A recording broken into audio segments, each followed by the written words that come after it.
Assalamu alaikum, урматтуу Москвадан мекендештер, амансыздар. Сиздер менен кайрадан эле Москва бар. Туугандар. Бүгүн күн аябай ысыды. Кече сиздерге эскерткенбиз. Бүгүн өтө ысык май күндөрүнүн бири болот экен. Рекорд коюптур.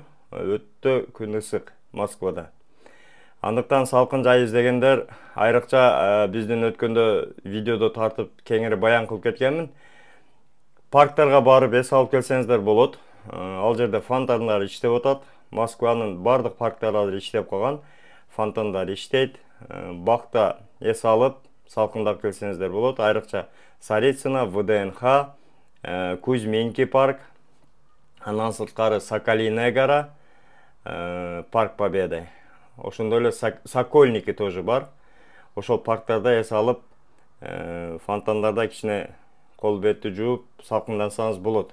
Анан эскерте кетчү нерсе ысыкта туугандар. Колдон келишинче суу ичкенге аракет кылыңыздар. Сууну өзүңүздөр менен ала жүрсөңүздөр өтө жакшы. Себеби бөтөн жерде жүрөбүз, ден соолукка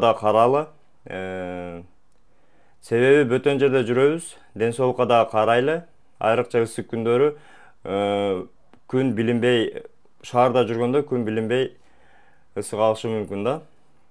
Ошондуктан дайыма жаныңыздарда муздак суу, муздак болбосо хотя бы обычный суу алып жүргөн өтө жакшы.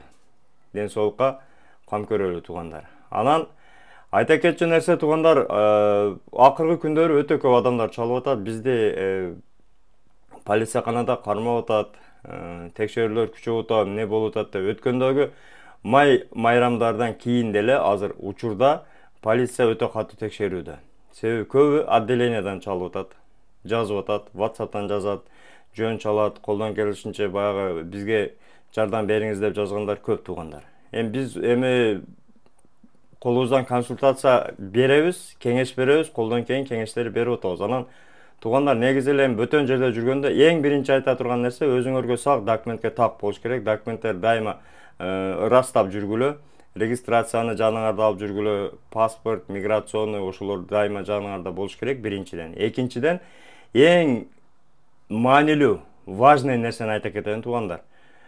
Колуңардан келсе, орус тилин үйрөнгүлө. Хотя бы элементарный мындай полиция менен сүйлөшкөндө элементарный нерселерди айтканы, мисалы мен бул жерде жашаймын, менин адресим мынандай, мен мына жерде иштеймин, документ боюнча мына жерде жүрөмүн. Азыр мисалы бул жерге өзүм майрам же баягы көчөдө жүргөндө конокко келдим эле, досторум менен мына жерде жүрөт элем деп айткан хотя бы элементарный нерселерди талаш үйрөнүш керек да. Ошол дагы силерге өтө чоң плюс болот. Анан документти бер, кеттик отделенияга десе эле, орусчаны жакшы билбейт экенбиз, аркасынан түшүп алып кетет. Ошол жерде эле бүтүрүш керек. Мен мындай келдим эле, жашаган жерим башка жерде өзүм, мен мисалы мейманга келдим. Көбү мисалы Москвага башка шаардын регистрация менен жүргөндө деле мисалы ошол эле мытищи болуп калды, мисалы ал деле областка кирет. Көбүнчө баягы Екатеринбургтан келген, Санкт-Петербургтан келген мекендештерибиз бар экен да бул жердечи. Ошол жактан кирип, ошол жактын регистрациясы менен жүргөндөр. Алар кандай кылат? Алар негизи эгерде сиздерде московский регистрацияңыз жок болсо, кармаган болсо, айтышыңыздар керек. Мен иштерим менен келдим эле, кече келдим. Эгерде билетиңер болсо, билетиңерди көрсөтүңөр, мен кайтып кетемин деп. Эгерде билетиңер жок болсо, анда мен машинада келдим десеңер болот.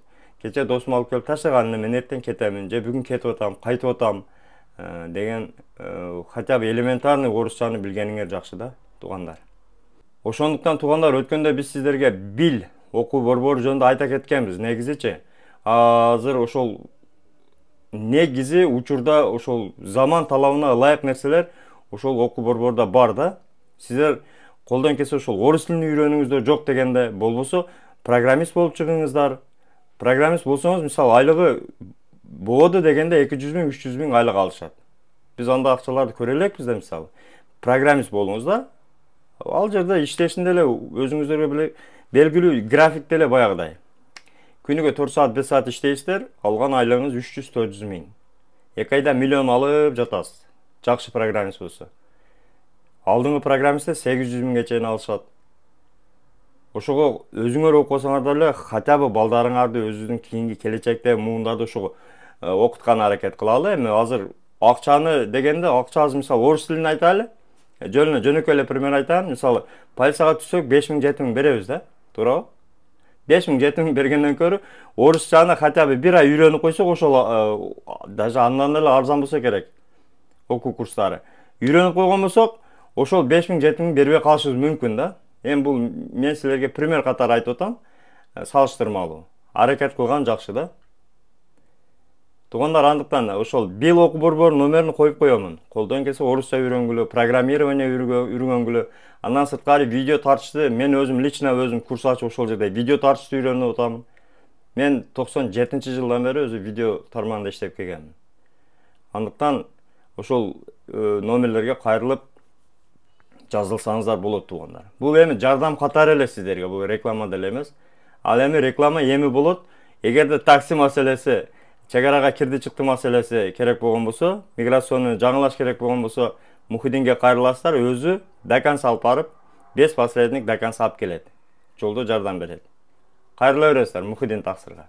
Урматтуу Москва шаарындагы мекендештер, эгерде сиз чек арага кирди чыктыга муктаж болсоңуз, же документиңиздин мөөнөтү бүтүп жатса, анда биздин кызматтан пайдалансаңыздар болот. Ар күнү өтө ыңгайлуу, заман талабына жооп берген заманбап автоунаалар Москвадан Казакстандын чек арасына каттоодо. Ортомчусуз кара тизмеден текшерип, бир гана ыңгайлуу автоунаа менен сиздин документ маселесине жардам беришет. Байланыш номерлерибиз 8 926 213 00 60 +7 965 402 93 Мухиддин.